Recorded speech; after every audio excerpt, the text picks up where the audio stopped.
વિદ્યાર્થી મિત્રો કેમ છો? મજામાં? આજે આપણે ગણિત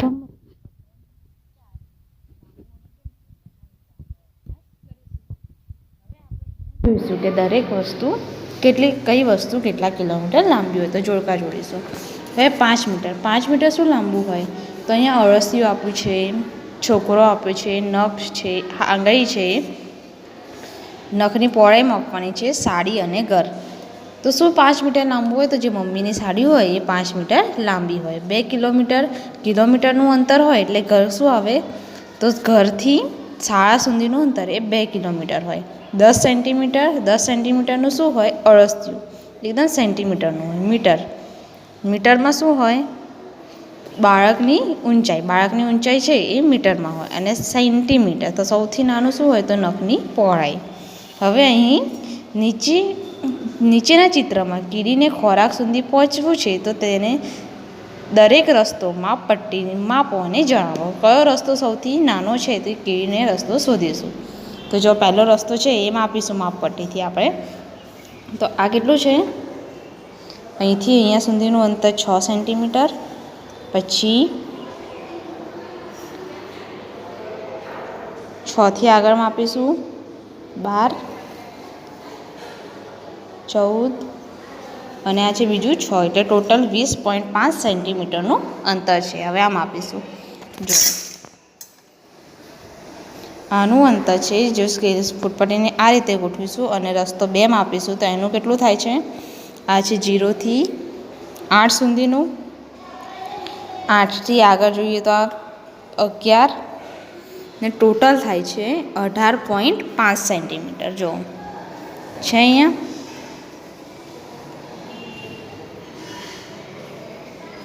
ટોટલ આનું અંતર થાય છે 18.5 સેન્ટીમીટર.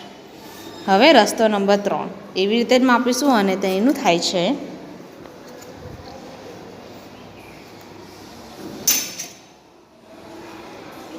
જો રસ્તા 3નું અહીંયા સુધીનું અંતર છે 9. બીજું એડ કરીશું 9થી આગળ જોઈશું. અહીંયા સુધી 9થી આગળ એટલે છે 15 અને 15થી આગળ જોઈશું એટલે થશે 19.5. હવે બીજો રસ્તો અહીંથી માપીશું તો આ છે એનું રસ્તા નંબર 4નું માપ આપીશું આપણે. તો 0થી અહીંયા સુધીનું માપ 4 સેન્ટીમીટર. ત્યાંથી આગળ ફૂટપટ્ટી સીધી રાખીશું એટલે 4થી માપ જોઈશું આપણે અહીંયા સુધીનું 15 સેન્ટીમીટર અને 15થી બીજું ગણીશું એટલે ટોટલ 23 સેન્ટીમીટર થાય છે. હવે અહીંયા જવાબ લખીશું. રસ્તો 1 તો રસ્તા 1નું માપ કેટલું થયું હતું? 20.5 સેન્ટીમીટર. રસ્તો 2નું માપ 18.5 સેન્ટીમીટર.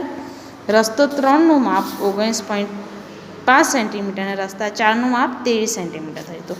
હવે સૌથી ટૂંકો રસ્તો કયો છે? તો સૌથી ટૂંકો જેનું માપ સૌથી ઓછું હોય એ સૌથી ટૂંકો રસ્તો. તો શેનું માપ સૌથી ઓછું છે? રસ્તા 2નું માપ સૌથી ઓછું છે. તમે ચિત્રમાં 4 રસ્તા કરતાં સૌથી ટૂંકો રસ્તો બનાવો અને કેટલા સેમીનો થાય? તો આ ચિત્રમાં આપણે સૌથી ટૂંકો રસ્તો બનાવવો હોય ને તો આપણે આ સીધો રસ્તો બનાવીએ તો એ કેટલા સેમીનો થાય છે? 15 સેમીનો. હવે અહીં નકશાના પ્રમાણે પ્રશ્નોના જવાબ આપવાના છે. તો અહીં નકશો છે. જો અહીંયા નકશામાં શું બતાવ્યું છે? આ આગ્રા સ્ટેશન છે. આગ્રા સ્ટેશનથી આગ્રા તાજમહેલ 5 કિલોમીટરનું અંતર છે. તાજમહેલથી આગ્રાનો કિલ્લો 2 કિલોમીટરનું અંતર છે. અને આગ્રા કિલ્લાથી ફતેહપુર સિકરીનું 40 કિલોમીટર અંતર છે. અને અહીંયા છે તાજ જંગલ, આ યમુના નદી અને આ બાબલપુર જંગલ. હવે નીચે પાછળ પ્રશ્નનો જવાબ આપ્યા છે એનો જવાબ આપણે લખવાનો. હવે અહીંયા શું કીધું છે? આગ્રા રેલવે સ્ટેશનથી વધારે દૂર શું છે? તાજમહેલ કે ફતેહપુર સિકરી? હવે આપણે અહીંયા જોઈએ કે આગ્રા મહેલથી સૌથી વધારે દૂર આગ્રા સ્ટેશનથી સૌથી વધારે દૂર શું છે? તો આગ્રા સ્ટેશન છે એનાથી વધારે દૂર શું છે? તાજમહેલ કે ફતેહપુર સિકરી? તો સૌથી વધારે દૂર શું છે? ફતેહપુર સિકરી. કેટલા કિલોમીટર છે? 40 કિલોમીટર. એટલે રેલવે લાઇનના પાટા પાસે નજીક શું છે? બાબલપુર જંગલ કે તાજમહેલ? તો આ રેલ લાઇનના પાટા છે તો એની નજીક શું છે? આ રેલ લાઇનના પાટાની નજીક શું છે? તાજમહેલ તો એનાથી ઘણું દૂર છે તો નજીક શું છે? બાબરપુર જંગલ. હવે શું કીધું છે? બાબરપુર જંગલથી વધારે દૂર શું છે? ફતેપુર સિકરી કે આગ્રાનો કિલ્લો? તો આ બાબરપુર જંગલ છે એનાથી વધારે દૂર શું છે? આગ્રાનો કિલ્લો કે ફતેપુર સિકરી? તો શું વધારે દૂર છે? ફતેપુર સિકરી. યમુના નદીથી વધારે નજીક શું છે? તાજમહેલ કે આગ્રાનું રેલવે સ્ટેશન?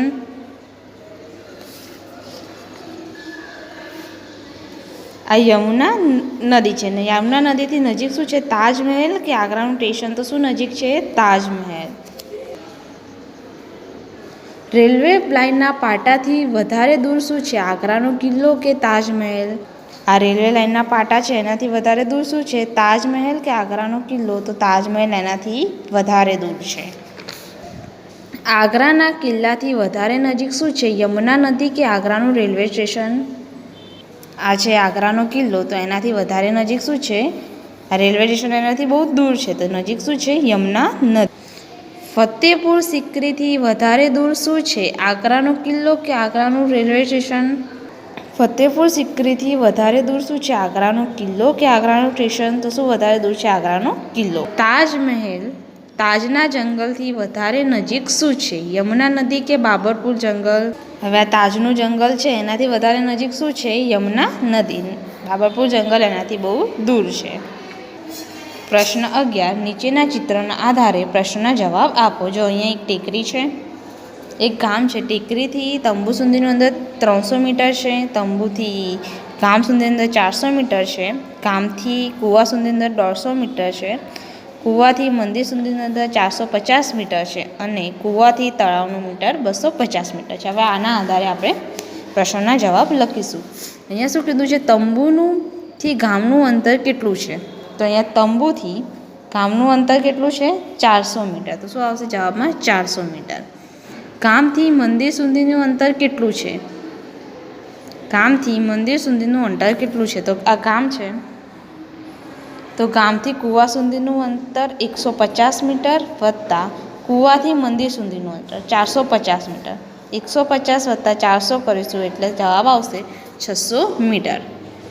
ટેકરીથી કૂવા સુધીનું અંતર કેટલું છે? તો આ ટેકરી છે, ટેકરીથી કૂવા સુધીનું અંતર કેટલું છે? તો આ બધાનો સરવાળો કરીએ. 300 વત્તા 400 એટલે 700, 700 વત્તા 150 એટલે 850 મીટર થશે. તળાવથી મંદિર સુધીનું અંતર કેટલું છે? આ તળાવથી મંદિર સુધીનું અંતર, તો તળાવથી કૂવા સુધીના અંતરનો સરવાળો કરવાનો અને કૂવાથી મંદિર સુધીના અંતરનો સરવાળો કરવાનો. તો 250 વત્તા 450 એટલે કેટલા થશે? 700. હવે તંબુથી તળાવ સુધીનું અંતર કેટલું થશે? તંબુથી તળાવ સુધીનું અંતર, તો તંબુ છે 400 મીટર, પછી વત્તા 150 મીટર એટલે 550 મીટર વત્તા 250 મીટર એટલે થશે 800 મીટર.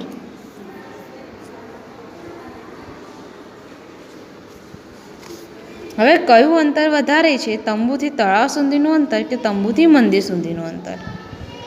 તો પહેલાં તંબુથી તળાવ સુધીનું અંતરનો સરવાળો કરવાનો અને તંબુથી મંદિરના અંતરનો સરવાળો કરવાનો. તો અહીંયા જ લખીશું તંબુથી મંદિરનું અંતર વધારે છે. કેટલું વધારે છે? તો 200 મીટર.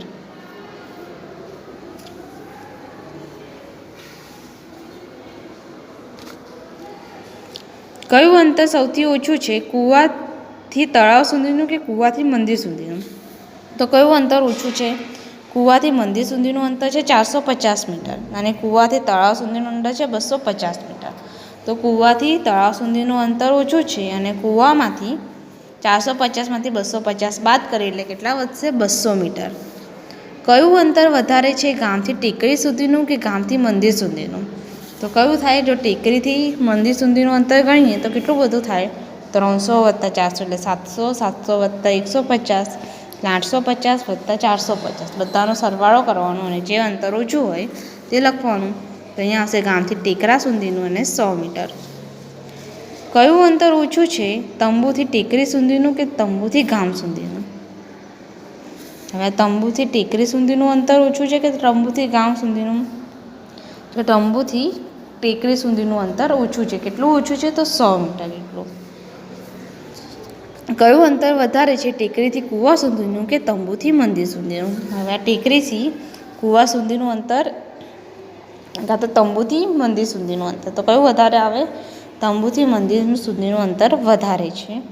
કેટલું વધારે છે? તો 150 મીટર. હવે આપણે અહીંયા આપેલી વસ્તુનું માપ લખીશું. તો રબર એ કેટલા સેન્ટીમીટરનું છે એ માપીશું. તો 0 ઉપરથી સ્કેલ રાખી અને રબર કેટલા સેન્ટીમીટરનું થાય છે? 4 સેન્ટીમીટરનું. અંદાજિત માપ આપણે 4 સેન્ટીમીટર લખીએ અને સ્કેલથી માપીશું તો કેટલા સેન્ટીમીટરનું થાય? 3 સેન્ટીમીટરનું. આનું અંદાજિત માપ આપણે એમને લખી દઈશું. અંદાજિત માપ 6 અને સેન્ટીમીટરથી માપીએ તો કેટલું થાય છે? 5.